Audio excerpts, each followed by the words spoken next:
Well, good evening, everybody. Happy Thursday. Another evening of Fuji's Philly Flair. Hope everybody's doing well today in this 90-degree heat in the Philly area. Hope everybody's doing well. Congratulations to the Sixers and the Flyers for making the playoffs. The first year all four Philly teams have made it. Tonight, I want to talk about my guest. Buckle up tonight because we're bringing the heat on Fuji's Philly Flair. This is a guy who bleeds green, lives passion, and represents what the city is about. You've seen him, you heard him, you know the energy he brings every single time. He's just not a fan, he's a movement. We're talking about one of the most recognizable voices in the Philadelphia Eagles fan base, a true ambassador of Philly pride, and a man who turns passion into purpose. It doesn't stop there. He's also stepping up for an incredible cause with the Eagles Autism Foundation, making a real difference in the community. We're going to get this show started. I'm going to welcome Sean Young as soon as we hit the song right here. And Sean Young will be right in. Yeah. Philly streets got a story to tell. Golden sun breaks the Liberty Bell. From the Trattoria to the stoop outside, feel good vibes in the city's pride. Fuji's Philly Flair, oh, it's everywhere. Good news flying like hands in the air. Hip hop grooves with a twist so rare. Fuji's Philly Flair, we're living the care.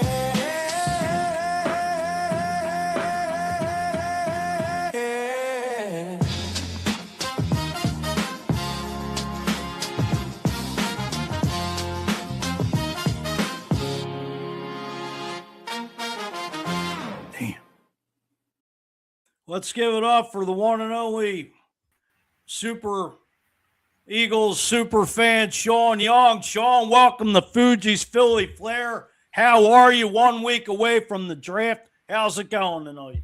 I'm doing well, Fuji. I appreciate you having me on, man. Thank you very much. I know we've been back and forth. I was trying to get you on when, I was doing at the 50 with our good friend, I should say, Al Norfleet.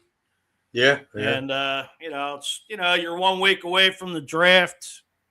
It's just about, it's going to be kicking off in Pittsburgh this year.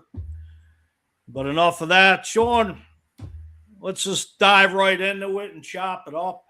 Sean, take us back. How did your love for the Eagles first start? And when did you realize it was more than being a fan? I mean, I've been a fan of the Eagles since I was a little kid, probably 5 or 6 years old, to be honest with you. I mean, I've been into sports, all sports. I mean, at that point, too. I played you can name it. I played it when I was 5, 6, 7, 8 years old growing up. And, I think as a kid growing up, I think for the most part, my favorite sport was probably baseball and basketball, probably baseball first and foremost. But I loved everything. And I loved football. I loved the contact and everything. And it was a lot of fun. But I think baseball, I extended that a little bit longer into my teens and stuff. But as far as the Birds, I mean, I love all four teams through and through. But I've always just loved more the Eagles. I think just because the season was so short in a sense where it was like you get one game a week pretty much, unless you get the 4 days in between, like the Sunday, Thursday, something like that. But right. Just the camaraderie of the sport and everything, and the hunger that it leaves you week to week is that baseball you get a game almost every night, basketball you get a game almost every night, same with hockey, football you got to pretty much wait a week and stuff, and it was that hunger that just kind of driving me into it, and it just pulled me in, and they're all my home teams. I mean, I saw myself going nowhere else and wanting to root for anybody else. There's other players of other teams that I was a big fan of, but I would never ever just disengage myself from my city. So, all right. You build a presence in the Philly community. What do you think separates Philly fans from other fan bases? I mean, look, there's passion all over the country in a lot of teams, and there's a lot of great fan bases that have it, but our passion is different, man. We really do bleed and live and just hunger for this stuff and everything. It really is a religion. It's a lifestyle for us. It's the passion. It's the knowledge too. I mean, our fan base is unbelievably knowledgeable. And the fact that we don't let our teams just skate by when they're playing like crap. I love it, man. I mean, nobody wants to boo their teams, everything, but I think that's part of the fact that, that there's a lot of players that have played in this city that can't handle it, but the ones that can and that have understand why we do what we do, and they would not want to play anywhere else.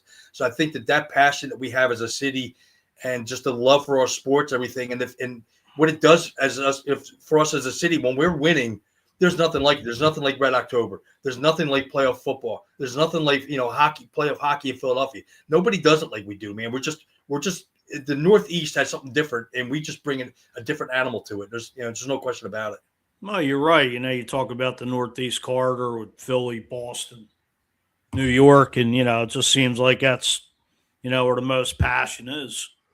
Much respect to the other cities around, but nothing's built like how we're hardcore to the fullest. We're the most knowledgeable. I know over the years we've been ripped on when.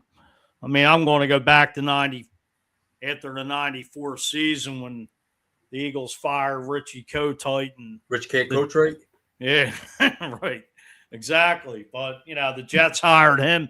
I'm sure WFAN and all the New York fan base was saying that, Philly don't know Jack, but what did he go 1-15? And they brought Parcells in after that, and it's just, we bring it, we wear it on our sleeve, we eat, drink, and sleep it. 24/7, 365. Now you got me fired up, but. Look, we just love it here, man. I travel all over the country going to games. I've been to pretty much every city in the country, visiting, going to Eagles road games and stuff. And like I said, there's a lot of passionate fan bases out there. The tailgating, the love in the stadium and stuff, the city and everything. No question about it. Green Bay does it very well. Pittsburgh does it very well. Right. Buffalo is very good at everything. They're very hardcore and passionate. But there's just something about Philadelphia, and the fact that other fan bases just can't stand us so much. They can't stand us because they want to be us and they can't do it. All right. Duplicate things we've done, the Wing Bowl. Other cities have tried to do things. There's big events that we've done here in the city where other cities try to do things that we do and they can't duplicate it, and it aggravates the daylights out of them and stuff, and it angers them towards us. And it just, they want to be us. They may not say it, and they're not going to say it, but they do. Right. Well, you talk about Philly, not just Wing Bowl, but you go back with the Mummers being a Philly, over I think near 130 years old. I don't know the exact how many years, but it's in that range. But it's just we're just we're not New York, but a lot of people say we take a back seat, but we're 90 minutes, 2 hours away, but we're a city on our own. Like we stand out. It's like New York gets all this presidents, and Philly's just Philly. We're different. Think about it too. That we're the only city in the country that I can recall that has 4 teams of all sports, and every one of them's played in the city of Philadelphia. Right. Dallas plays in Arlington.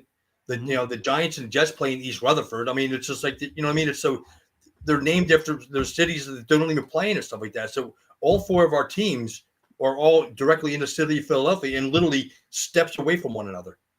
Well, right. You go back, we're basically in the same complex. I don't know if there's another team in the United States that can say that we're all 4 teams playing the same vicinity. I don't think so. No, maybe within a close proximity, but not the way we are anyway. No, right. And, you go back to 1980, all 4 respective teams made it Stanley Cup, Super Bowl, World Series, and NBA Finals. And correct. Fortunately, the Phillies were the only team to win it, but that's never been done before in sports, and who knows, it may never be done. I wanted to touch on, and a lot of people may not notice about you, but there is a Hall of Fame for diehard football fans like yourself. Can you get into that a little bit just to explain to the audience watching? Sure. It started back in the 90s like that when it was the Visa Hall of Fans. And when Visa was no longer the sponsor of the NFL, that group, the Visa Hall of Fans, kind of went defunct. But the group of fans that were still together wanted to continue it. And in 1999, they picked it up and they renamed it, and it was the acronym is PFUFA, Pro Football's Ultimate Fan Association.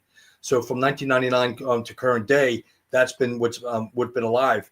And in order to get into that group, you have to be given a draft card by a current member.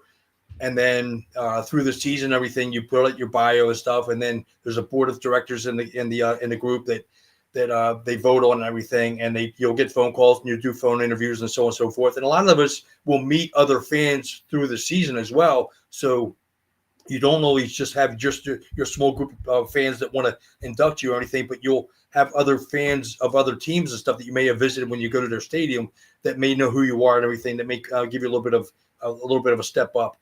But long story short, when you get invited to Canton, you're not guaranteed to be inducted into the PFUFA. You're invited as a guest, and then through the weekend, we have all kinds of events and stuff there. I mean, we have 2 floats in the Hall of Fame parade. We have there's an event at the J. Babe Stern Center on Saturday afternoon after the parade, where we all go and we sit in tables like in a big square, all of us by team, and we hand out all kinds of items. We basically, when each kid that comes in, there might be 350 kids that'll come in with their families and stuff, and each kid that comes in gets a backpack full of school items that we have purchased as a group. So every kid comes through with a backpack with school items, and we have team items all through the entire gymnasium in the J. Babe Stern Center, where kids just walk by and they can grab whatever they want to grab on there. We also give out raffle tickets because a lot of us will buy bikes, we'll buy skateboards, we'll buy scooters, we'll buy all kinds of different toys, a lot of different things that these kids, we'll just pick out a random kid and we'll hand them a ticket. We'll take them up and they say, you can pick whatever you want. I mean, you would think that every kid is going to want to grab a bike. But some will buy, grab a bike. Some will buy a skateboard. I mean, not buy, but grab a skateboard.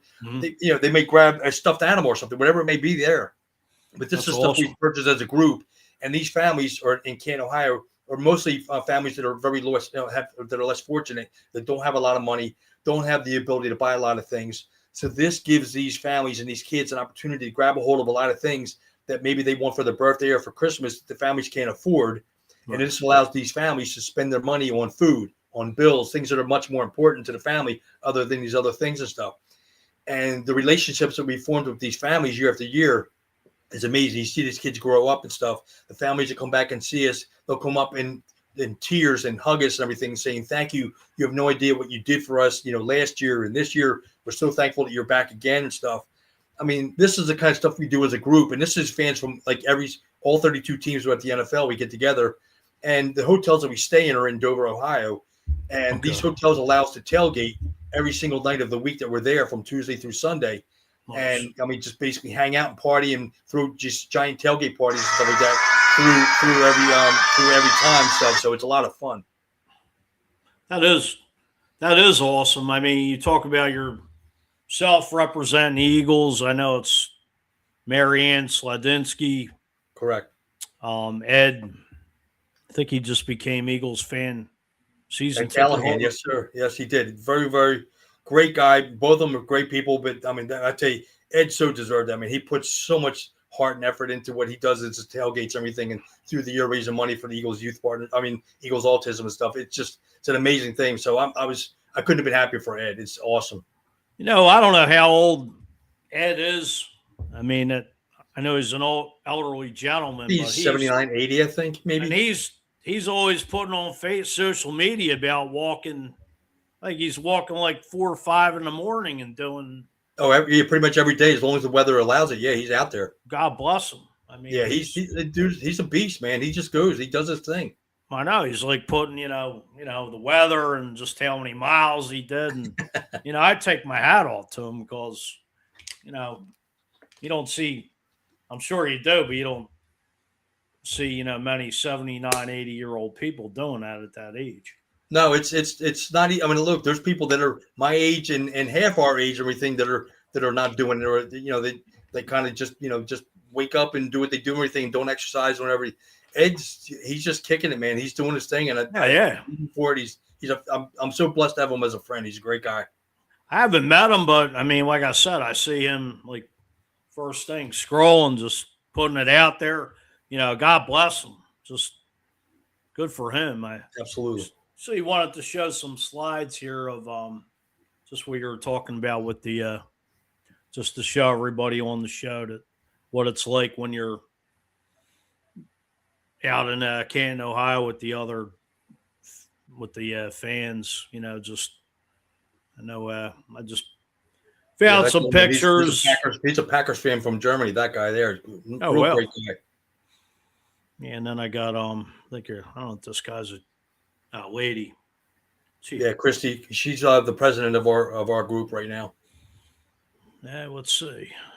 Got a couple other ones here. I think this is you at the Hall of Fame. Correct. Yep.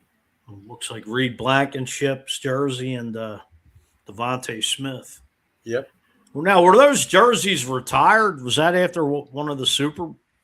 I think that was after. Yeah, it might have been a Super Bowl, but I'm not sure if it was or not. I think it may have been, but yeah, there was they a lot of these games or anything, these jerseys and balls that you see in their cleats and whatnot and stuff are specific items from a specific game. That could have been from the Super Bowl, but I'm not 100%. I don't remember for sure. Remember when I went out and when Brian Dawkins got inducted in 2018, I saw that they retired Nick Foles' jersey, with the 7 touchdowns against the Raiders. Oakland, yeah. Back in what was that, 2014? Yeah, I believe so. As far as that year when Dawkins got in, it's funny because I still think he should have got in 17. But the great thing about it is we win the Super Bowl in 17, we celebrate in 18, and then Dawkins gets into the Hall of Fame in 18. So we got to celebrate a Super Bowl and then Dawkins getting into the Hall. Now, I spoke to a lot of people that work those events every year at the Hall of Fame. And they said up to that point, and I've even talked to them since then, they said it was the greatest year that they've had as an event in the city of Canton because of the Eagles fan base that was there. They just took over and just made it so much fun.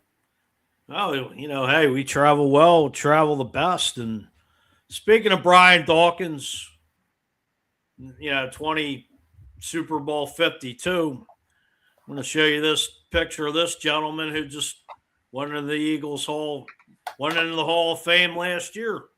Now it's you with number 21, Eric Allen, probably one of the best defensive backs in Eagles history. I mean, went in the Hall of Fame and the Eagles won the Super Bowl the same year. So it's pretty coincidental. Cool. The great thing about him getting in is over the past few years, the Hall of Fame has allowed, or the people that run the parade have allowed the fans of the teams, three fans of each team, or maybe one, depending on how it goes, walk alongside of the car with the inductee.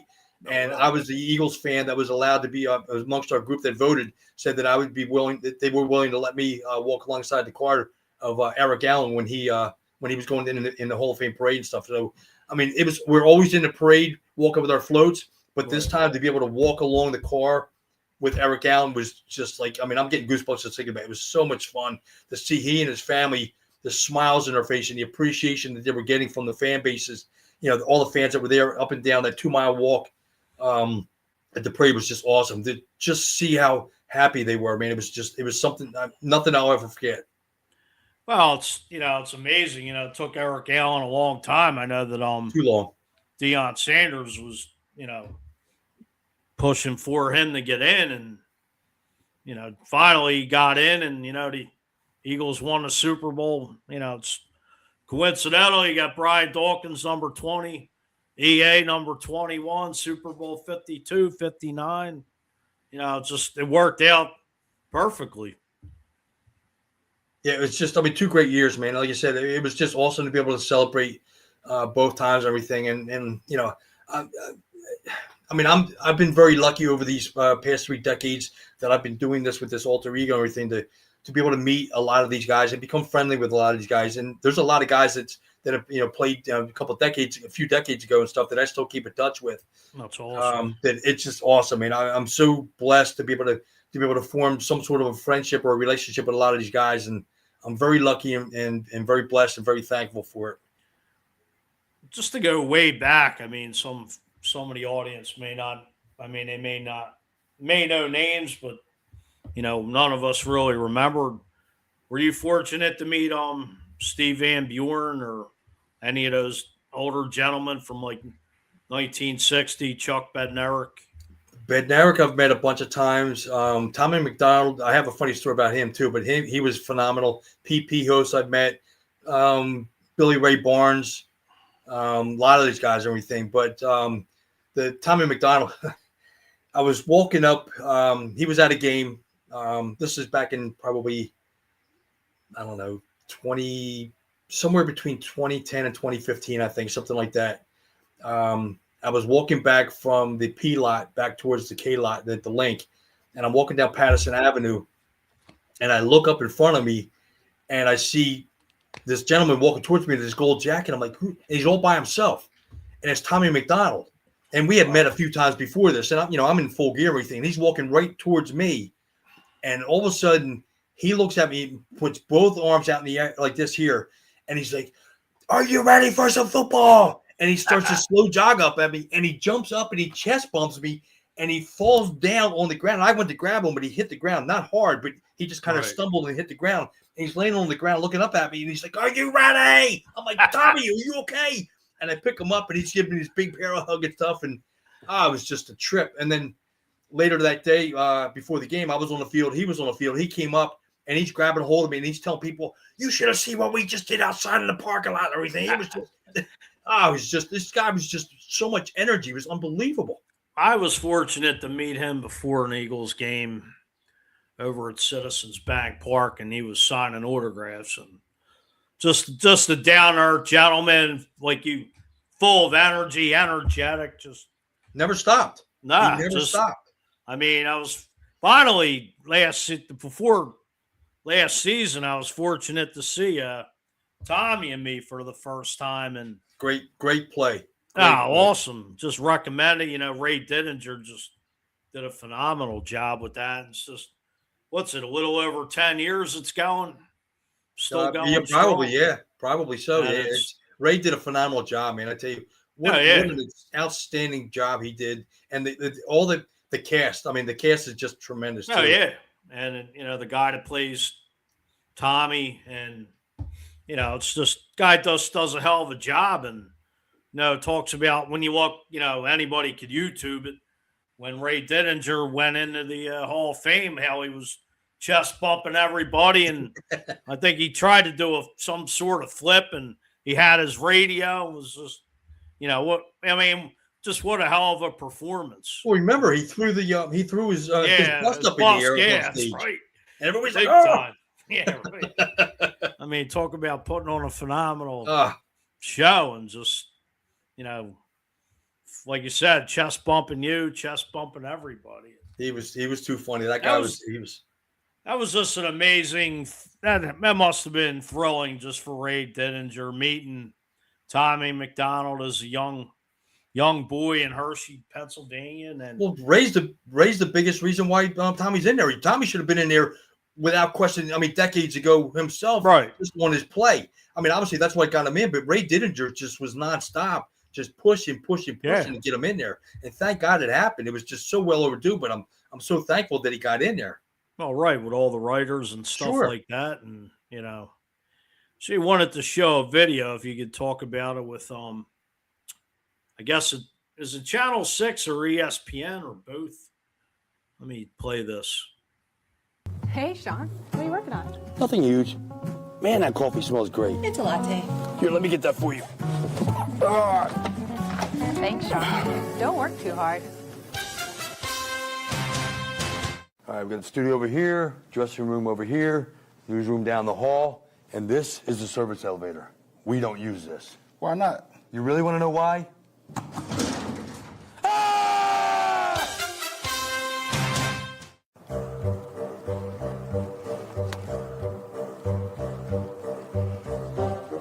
Morning, Sean. You're greasing the poles already? Yeah, I got to protect our house. Yeah, we do. What's going on? He's got a hanger. Been here for hours. Yo, son, all you gotta do is say...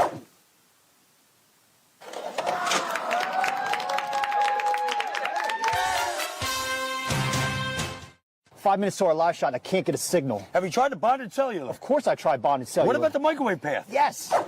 Okay, let's step the microwave down 300 megahertz and narrow the beam and try tropospheric scatter. Sean, you're a genius. Now, Sean, how did all this come about? I mean, was it ESPN that No, contacted you? it was Channel 6. Okay. That was the third series of well, actually, no, that was the second series of commercials I've done with them. I've done three different series of like 5 to 6 commercials. I did some the first time, I think it was around 2004, 2005, something like that. I did about 5 or 6 of them that aired. And then when we were getting ready for our the first Super Bowl, was it, I guess, right before we won the first one.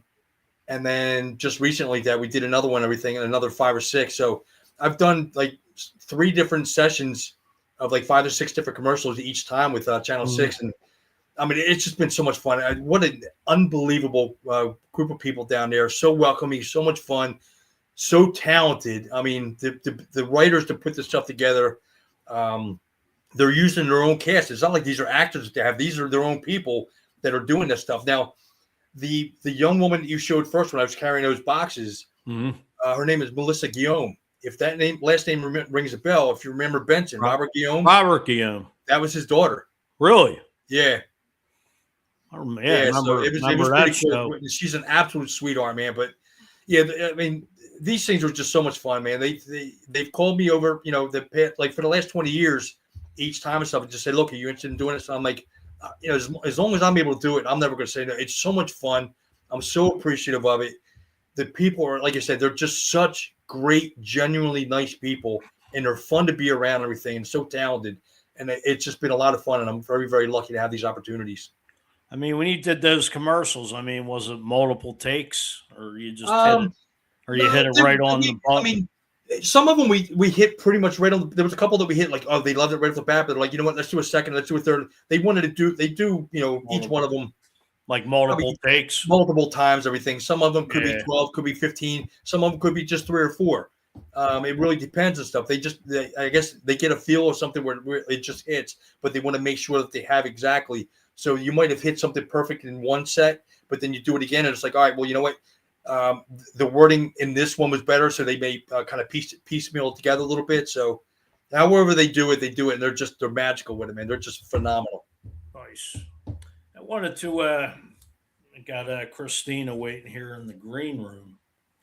I want to talk a little bit about this outing that you, Irving Fryer, and Halftime Holly are going to be at this Saturday from 11 to 6 in Lancaster is it the Lancaster General Hospital?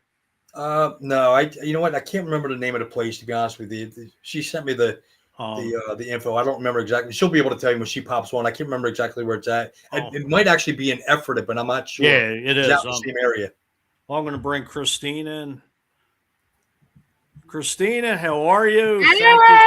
There's that rock star. Thank you for waiting in. Thanks for waiting in the green room. Oh, you're okay. So I was actually early for a change, so I was here waiting patiently. You are all good, and I just want to thank you. Oh, thank you for it's just coincidental, having getting Sean on, making this coincide, and you and me. It's just coincidental. Sean's going to be at your outing come Saturday. Can you talk a little bit about what's going on? I know you're having Sean, Irving Fryer, and Halftime Holly. Yep. There are 3 guests on Saturday. The event is at the Ephrata Reading Elks Lodge 115 in Ephrata, Pennsylvania. We are stuffing the bus with stuffed animals for the pediatric wing of the Lancaster General Hospital. They go through over 1,000 stuffed animals a month. And they have kids coming in all the time because Lancaster General Hospital is the only Trauma 1 hospital in Lancaster County. So they do see a lot of kids. And a social worker from there contacted me. They're big Philly sports fans. They saw what I was doing. And a couple months ago, I did Stuff the Bus for Toys for Tots. So they thought it would be a cool idea to stuff my Eagles bus. I own an Eagles bus and an Eagles limo. I have a little bit of a problem. And not at all. That's not a problem. That's not That's a not problem. a problem at To all. some people, it's a problem, but it is not Nah. a problem really. But yeah, and so we're gonna stuff the Eagles bus on Saturday, and that benefits the Lancaster General Hospital pediatric floor. And the social worker Marcy, one of the things that she wanted me to say tonight is that some parents that still like talk to her after being involved with whatever she helped them with, they always say to her, and this is what means the most to her, that kids as they get older, the stuffed animal that they got from that trauma or whatever is what means the most to them. So those stuffed animals mean a lot to those kids that they get at a hospital because it has a connection for them. So any little bit helps on Saturday. And we're also there to raise money for the Philadelphia Eagles Autism Foundation. And so, yeah, we got a car and bike show. We have a lot of cool cars and trucks that are already signed up. The earliest one is from 1931. There's like 2 of them. Wow. So, and we got cars all the way from 2025. So we have like a wide array of cars. You can still show up at the gate that day to register your car and bike. We have a cornhole tournament plan that's wide open. You can show up that day to register. We have a bingo inside for the ladies. And we have a DJ, DJ Danny with Lions Pride. We have Rob Basiglia, who is a local singer in Lancaster. He's going to be doing some acoustic and some Eagles because they're both diehard Eagles fans. And yeah, we have a really great day planned. It's going to be a lot of fun. We have a kid zone with some like sensory activities for children. We have a bounce house coming. We have carnival games. We have food trucks. There's a little bit of everything for everybody. We have some nonprofits coming to talk about their autism services for the community. Toys for Tots is going to be there. It's a really great day plan. We have all kinds of things planned. Sounds like a great outing. And Yeah. the video you put up with the young gentleman, I actually had it uploaded to my show, and I'd like to Absolutely play it for everybody. Thank you. I appreciate it. Christina and my buddy. Hey. And we're here to talk about Tailgate for a Cause on Saturday, April 18th at the Ephrata Elks. We want to stuff this Eagles bus with stuffies for the Penn Medicine LGH Hospital for the kids. What do you think of that? Yep. We are going to stuff this bus. Bring any stuffed animals you can to help us stuff the bus that day at the Ephrata Elks on Saturday, April 18th, starting at 1 o'clock. Is this a plushie of 87? Thank you. We appreciate all help. That's Now, awesome. that is awesome. Christina, can you get into how you started Tailgate for a Cause? That's what it is, correct? Yep. Tailgate for a Cause. This is our first year. And my friend Kate and I, she helps me with my business, Cruising with Christina, which involves taking the bus, tailgating at Eagles games. The bus has been to Phillies games, Flyers games, Sixers games, even Penn State. And my oldest son is autistic. He was diagnosed when he was 8 years old. He's now 25, and he's still on the spectrum. Kate's son is on the spectrum. I have a cousin who has a son who is nonverbal, and autism just is something close to the heart. And we talked about it for months, doing something in the Lancaster County area because we just felt like there was nothing being done out here for the Eagles Autism Foundation, although there's tons of diehard Eagles fans out here. I'm originally from Philadelphia. I was born and raised a Philly sports fan.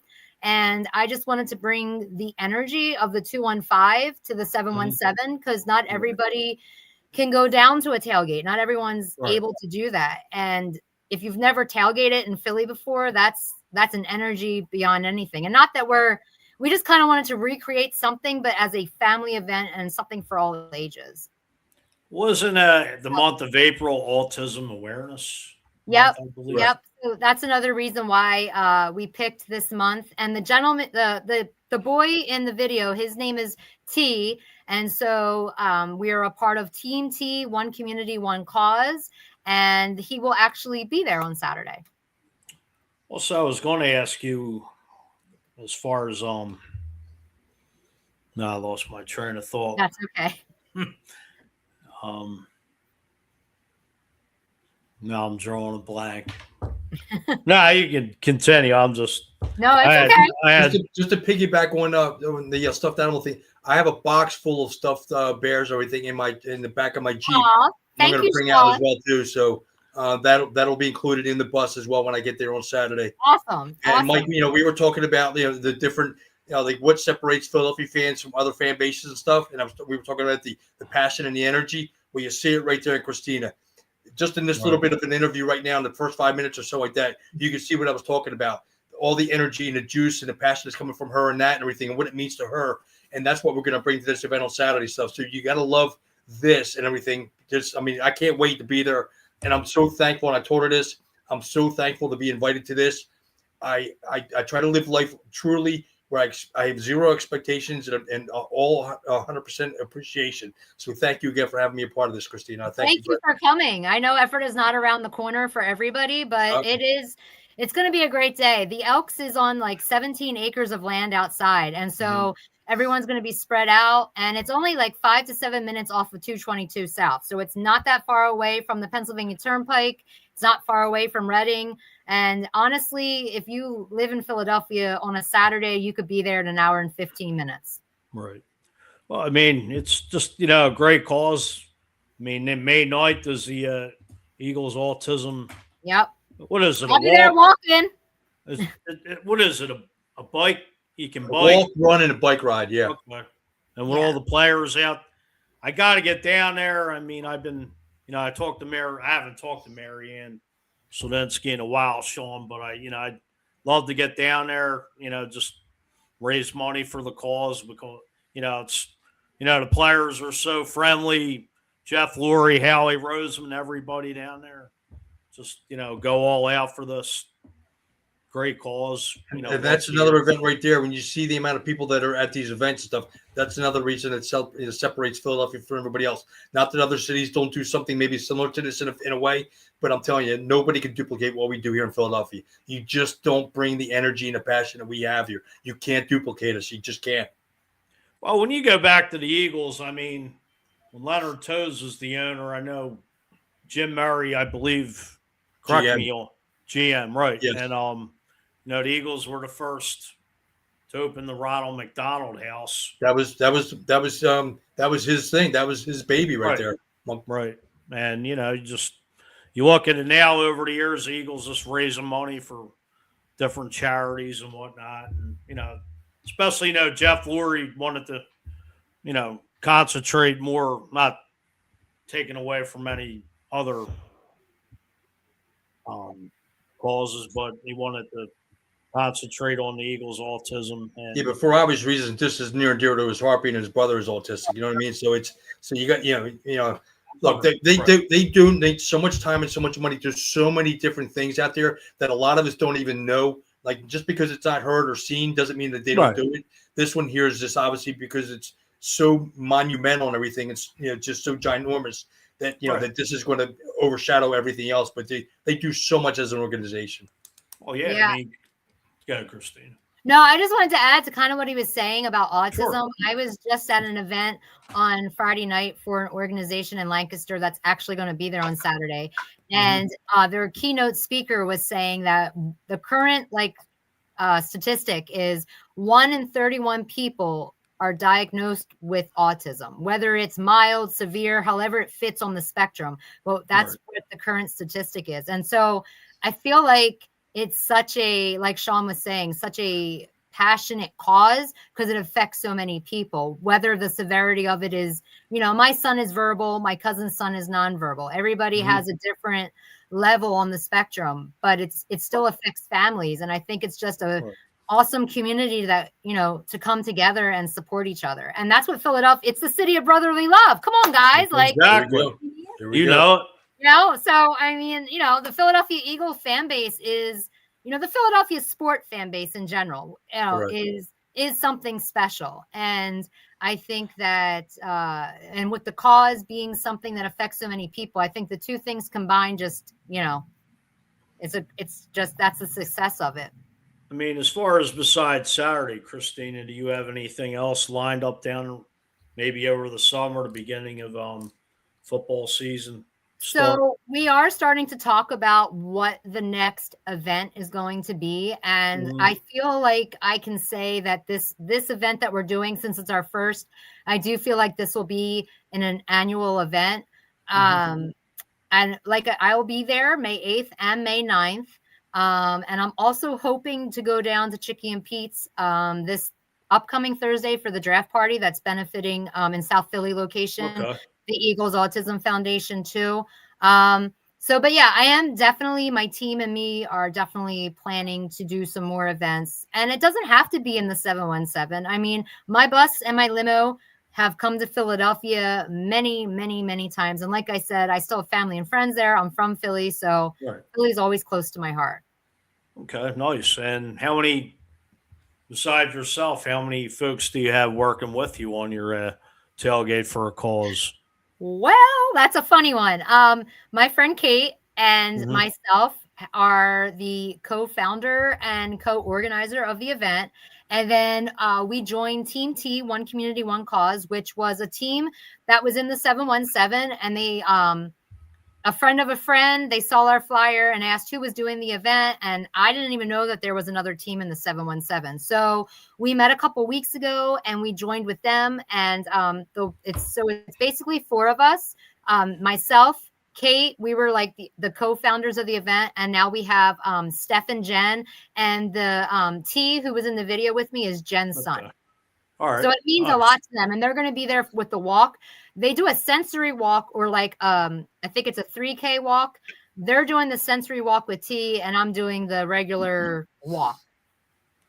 Nice. I mean, it's great. Like I said, we were talking DMing and all. Like I said, if you ever want to promote, any future events, you're more than welcome to come on here and, share it out and whatnot. Always, because last week, I did something with a gentleman by the name of Juan Nanum, who is the head baseball coach of Frankfurt High School here in Philly, who, God bless the man, he recovered from breast cancer 4 years ago. Oh, wow. And it was just the thought, him and his wife, and Juan is the chairperson. And, he came up with something, to raise money for the American Cancer Society, and also Fox Chase Cancer Center got into last week. It was like not a tournament, but there were 12 baseball teams from the local area, St. Joe's Prep, Frankfurt High School, of course, Upper Dublin, couple other, Lincoln High School. But, it started maybe 4 teams the first year. It went to 6 last year. This was the 3rd year. So wow, they had 12, and I just think it's going to keep on growing. And, that's awesome. There was like, Mickey Morandini was there, Dickie Knowles, Milt Thompson. Oh, wow. A couple early 90s guys from the Phillies.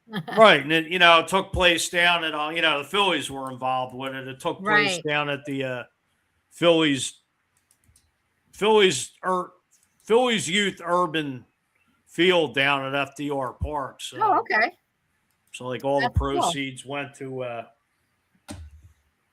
those Fox Chase Cancer Center and also the American Cancer Society. But yeah, it's just, it was a great time being down there. I was probably down there for about 4 or 5 hours, but, great cause of, like you were saying, Sean, this Philly area, it don't matter what it is, we give back, people come all out, donate, a lot of organizations get involved, and, it's just a great thing, to be a part of, and, like helping you out, Christina, the work you've been doing over the years, Sean. I mean, I know you get a lot of charity events, over the years and stuff.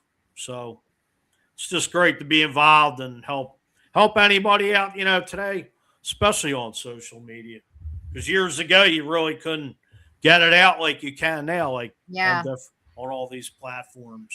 Yeah, I try to make it known to everybody that, I mean, if there's anything that I can ever do to help out everything in any way, shape, or form stuff, I'm always on board. If I can make my time and everything to be there, I mean, I'm going to do it and stuff. And I'm very thankful that a lot of people ask me to continue to do stuff and everything. I mean, that's really the only reason I still do what I do, is because people still invite me into their lives in some way and everything, and invite me to do some events and stuff. And that's just, that's what keeps it going. The fire's in me. And Right. I mean, I retired this, right before the 21 season, just because I thought it ran its course, and everybody screamed and hollered to bring it back and stuff. And then I got a text message from two of my favorite Eagles of all time within 5 days of one another at the end of 22 saying, I'll bring it back. And I'm like, how do I say no to it? So I brought it back and everything. But again, the only reason I'm going into year number 32 of still doing this is because of our fan base. I mean, that's it. Plain and simple. God bless, God bless you, and God bless Christina for, starting a tailgate for a cause. It's just great. You get these different Eagles and different guys like the Phillies, Sixers, Flyers, to, donate time and, just to give back.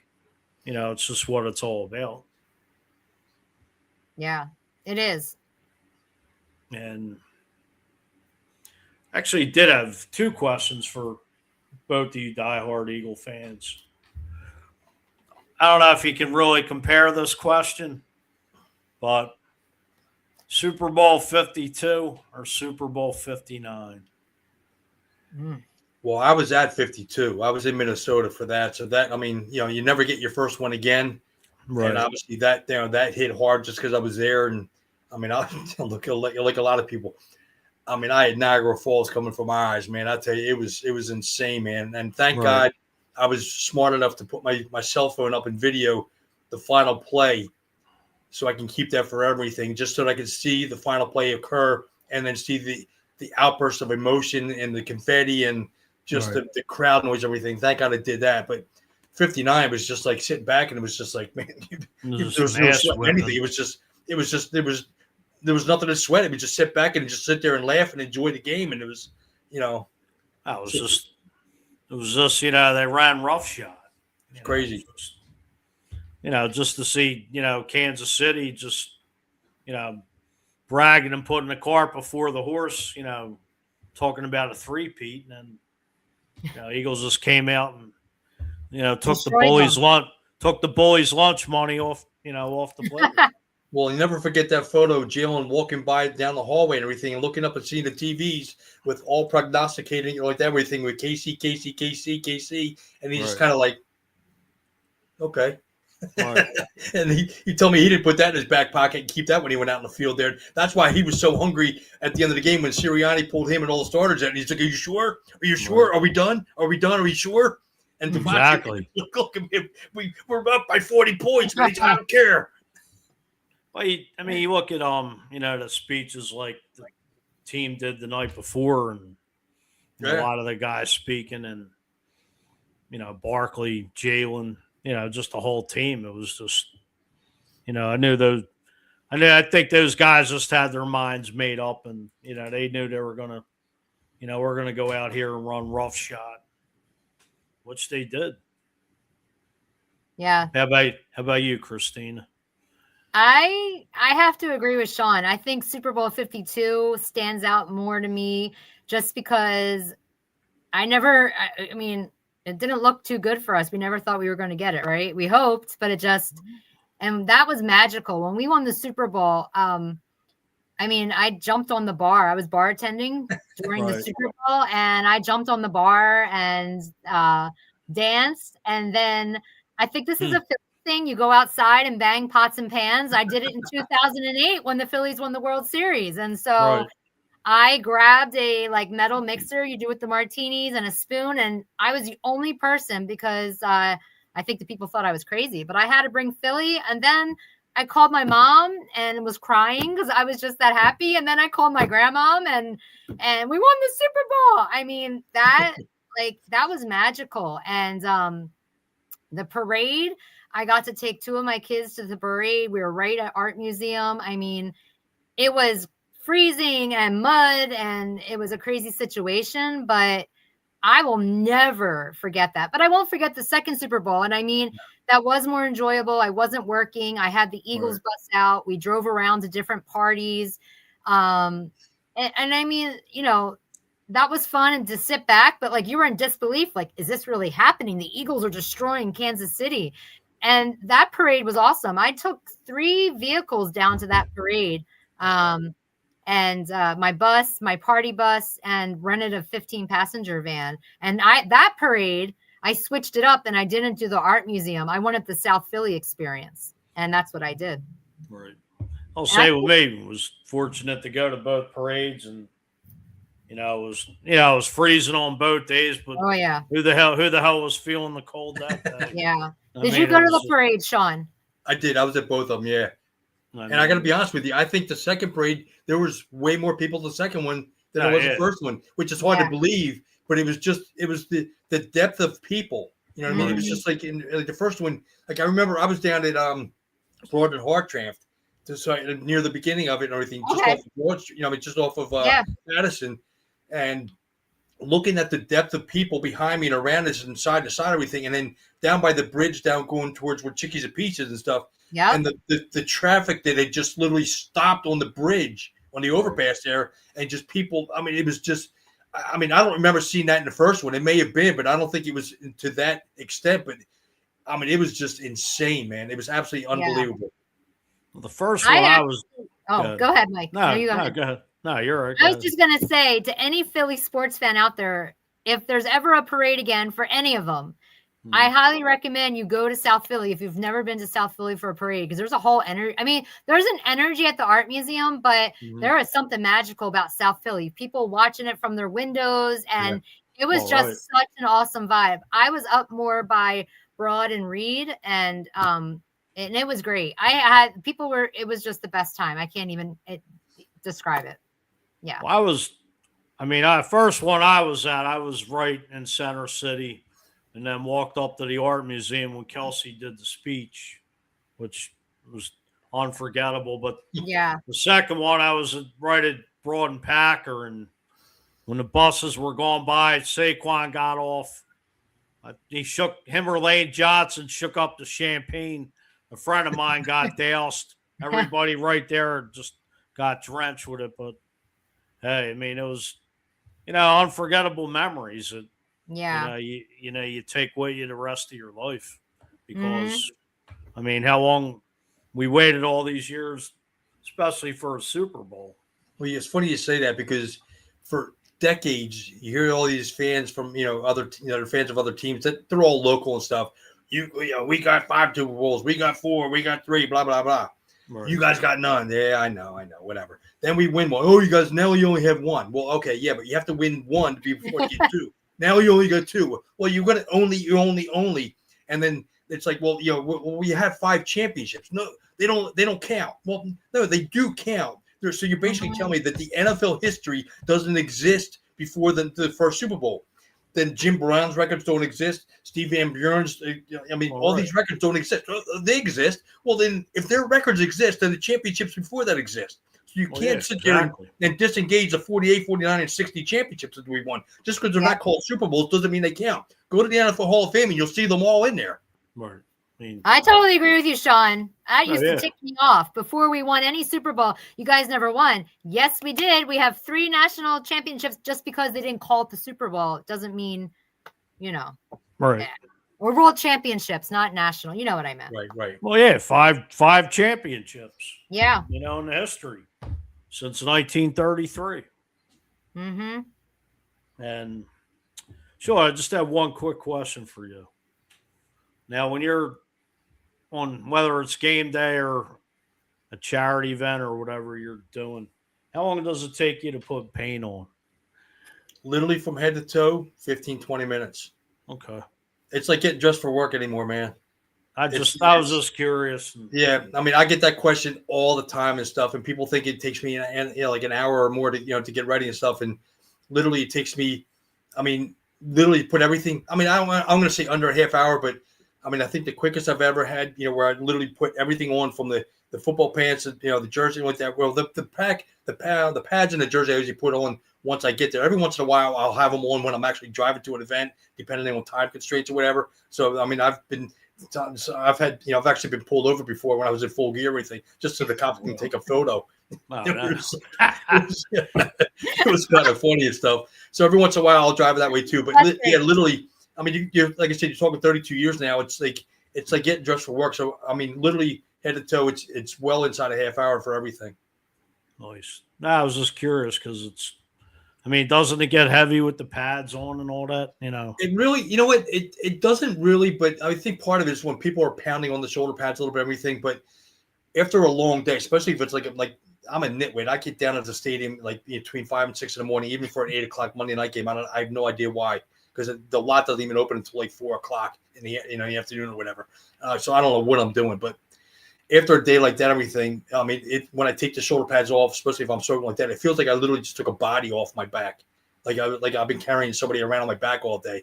So like when I don't think about it as the day's going on, but once I get home and I take it off, almost suddenly I'm like, oh my God. And then I jump in the shower. It's like I could sit in the shower for 3 hours and just sit there and soak in hot water because it just at that point that's when it hits me. But during the game day, the adrenaline's going, the emotions going like that, and I don't even think about any of it. Speaking of which, I know with the black hole with the Raiders fan base, I don't know if there was just one guy or multiple, but there was a guy that had like the pads on, but like with the spikes, like when the Road Warriors and wrestling used to come out. Did you ever? That's Wayne Mabry. That's Wayne Mabry, the Violator. Okay. Yeah. Did you ever? I've met a bunch of the guys out there. I'm friends with a lot of the Raiders fans that are out there and stuff. Okay. So they're part of the black hole and everything. So speaking of which, I feel bad for all those people out there because I think eventually they're just going to uplift the entire city of Oakland and just place it in Vegas. Because I mean, everything from Oakland is just dissipating. It's just gone. Oh yeah, I mean the stadium's it's a shame. Like they lost the A's too, moving to Vegas as well. And but yeah, I've met a lot of those guys out there and stuff over the years and everything. So I'm very friendly with a lot of super fans. You want to say like that from a lot of pretty much every single team out there. Just from doing what I do, and then again traveling the country, for the past few decades and stuff, going to road games, and then them coming here and whatnot, stuff, forming these friendships, these relationships and stuff. And it's just that's part of the fun of the whole thing is just that they become like family. You know what I mean? Right. So it's pretty cool. Well, the Hall of Fame, like just the camaraderie of meeting people from different cities and different teams and hanging out. It's like, they come here, we go there, and just having that camaraderie with different fan bases. It just goes to prove that you can get along with other fan bases. Just because a certain fan base, us in particular, has this, this what do you call it? The black eye of, being the worst fan base in sports, the animals we are, this and everything and stuff. I've had so many friends that have traveled into the city from other fan bases, other cities and stuff, and came in. And when by the time they went home and left, they said it was the greatest city, greatest fun they've ever had, everything at any place they've ever visited. They said all this other crap is exactly what it is. It's a bunch of crap. They said, oh yeah, you're right. Don't listen to the media. Don't listen to this and everything. Form your own opinion when you travel stuff. Do bad things happen? Yeah. But the same stuff that happens here with the same idiots here or the same bad idiot stuff that happens in every other city and stuff. Because I've been there and I've seen it. And it's not just Philadelphia. I've seen it everywhere. So it's the same stuff. So it's just, you believe what you want to believe and stuff and make up your own agenda. It is what it is. The same idiocy that happens here happens in every other city. I'll say this. To defend Philly. You go on YouTube and look up, had to be 20 some years ago where it was the Raiders and the 49ers during a preseason game and a fight broke out and they had to suspend the game because just a bunch of fights started out in the stands and people were getting stabbed and oh yeah, it happens, man. Oh yeah. That's despicable. And then Philly's the one that always gets the black eye about it, which is, talk about, we ain't stabbing people here. At least not at a sporting event. But, no. Not to be, but it's just, they still bring up going back to Franklin Field about throwing snowballs at Santa Claus. That's as old as I am, literally. Well, right. It's just crazy. or the batteries. I mean, like when they talk about the battery stuff, it was one incident with a battery, and it was happened, like that. It was one guy that threw a battery thing to make it sound like there was 10,000 people. The incident with when Michael Irvin when he broke his neck, against the Eagles like that, and his career ended that day. There was a small smattering of people that were cheering right there, but they were, or whatever they were doing. It was because of Dion was doing his little rain dance out in the field and stuff, and they were, that everything. But it's like, but they don't talk about the huge applause that that Irving got and everything in support when he was being carted off in the gurney and everything like that. It's like, I mean, the initial cheer was like, oh, great hit by Tim Houck, and then all of a sudden when you realize what's going on, it's like, all right, calm down, let's relax stuff. This is much more serious than you think. We're not scumbags, man. It's just, I mean, people get hurt. We show the same respect as everybody else stuff. You're going to cheer when the initial hit, but when you realize that something's to that extent, you're going to get some chuckleheads that are going to just do what they're going to do. But then when you go from like, say, a few hundred people to make it sound like it was 50,000 people, I'm like, come on, stop making your own agenda. Well, Sean and Christina, I want to before I let you both get out of here, can you tell everybody where they could reach you on social media, and if anybody wants to get in touch with you, Christine, well, either of you, as far as plugging your information out there to both of you. Go ahead, Christina. Okay, thank you. So I'm on Facebook, Cruising with Christina. It's CRUISIN. There's no G at the end. That's my Facebook. I'm also on Instagram, Cruising with Christina 19, and I'm also on TikTok, Cruising with Christina. And my email address is cruisingwithchristina19@gmail.com. And you, Sean? Those would be like the 4 best ways. And myself, I'm on Facebook under my name, Sean Young, SHAUNYOUNG. I'm on Instagram, ultimate_Eagles fan, and it's spelled EAGLEZPHAN. That's basically about. And then my email is eaglesfan20@gmail.com. It's again EAGLEZPHAN20@gmail.com. Wanted to just put something out there. This is a event I was invited to, or having a big birthday party bash down at the G lot in the down in what can I call the Wells Fargo? The Xfinity lot. Xfinity. For Monty, Phillies super fan Monty G. The time was scheduled from 11 in the morning till 6 at night, but it's been pushed back to 3 p.m. to 7:30. I'm going to be there along with some other Philly sports personalities. It's being held by F-Bomb Music / F-Bomb Entertainment. In case anybody wants to check it out, the event is free. I know there's going to be some musical acts, and happy early birthday to Monty G. Anderson. Of course, originally I know we all know here, but Monty G was originally with the rap group, Philly rap group, Tough Crew, and just a great man. And he recovered. He beat COVID a couple years ago, and just anybody wants to come out, it's his birthday bash. Again, 3 o'clock to 7:30 down at the Xfinity lot in Lot G. I will be there. Hope to see you. And that's this Sunday, right? Yes. Yeah. So I want to thank you, Sean. It was a pleasure meeting you, Christine. I hope to, link up with in the future. Like I said, you're more than welcome. Just feel free to hit me up. I hope everything goes. It sounds like a great time. I wish I could make it up there Saturday, but I'm sure it's going to be a great outing, Sean, with you and halftime Holly and Irving Fryer. So want to thank everybody for tuning in tonight. I deeply appreciate it. Come back on. I want to reach out to a friend, a family member you haven't talked to. Check on people, because you never know what anybody's going through today. And God bless. Hope everybody have a good weekend, and we are out of here. I hope everybody's well. God bless. Have a good night. As always. Bye. Philly streets got a story to tell. Golden sun breaks the Liberty Bell. From From the Trattoria to the stoop outside, feel good vibes in the city's pride. Fuji's Philly flag, oh, it's everywhere. Good news flying like hands in the air. Hip hop.